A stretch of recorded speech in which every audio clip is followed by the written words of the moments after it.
Second Amendment, gun control. You've been on the NRA's board since '95, and this is a subject that you maybe feel more strongly about than any other. I believe that make your case. I believe that a person's moral compass can be determined by how he references free men the right to defend themselves. The Second Amendment is so obvious to me, it's insane that there's an argument.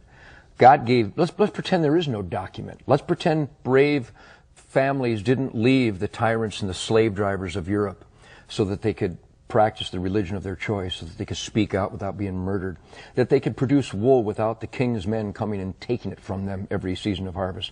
Let's pretend none of that happened. Let's just pretend this guy named Ted Nugent parachuted onto Earth and woke up one morning and saw these wonderful resources and had dreams of excellence and being the best that I could be.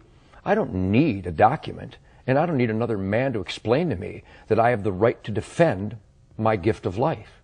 And that there is an argument in America from Hillary Clinton, from Barbara Boxer, Dianne Feinstein, from a whole gaggle of numbnuts who would try to tell me they will dictate where, how, and if I can defend myself. I find that preposterous. I find it unacceptable, and I will not accept it. I am a free man. Don't tread on me. A good, law-abiding citizen, not convicted of a felon. The Second Amendment of our Bill of Rights is my concealed weapons permit. Period.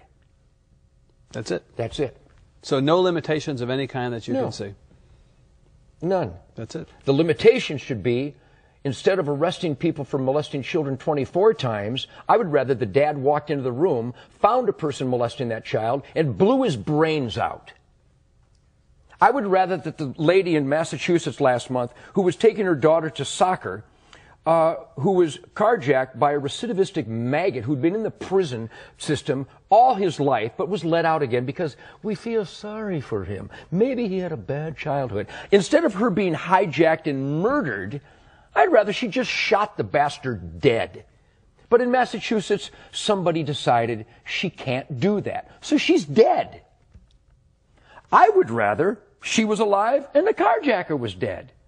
I'm weird. I would rather that the guy who beat this lady to within an inch of her life in Waco, on parole was he, phenomenal, and beat her to within an inch of her life in front of her grandchildren with a whiskey bottle. I would rather she fell to the ground, pulled out a .38, and shot him 6 times in the chest and killed him.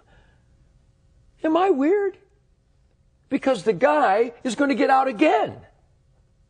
I don't like repeat offenders. I like dead offenders.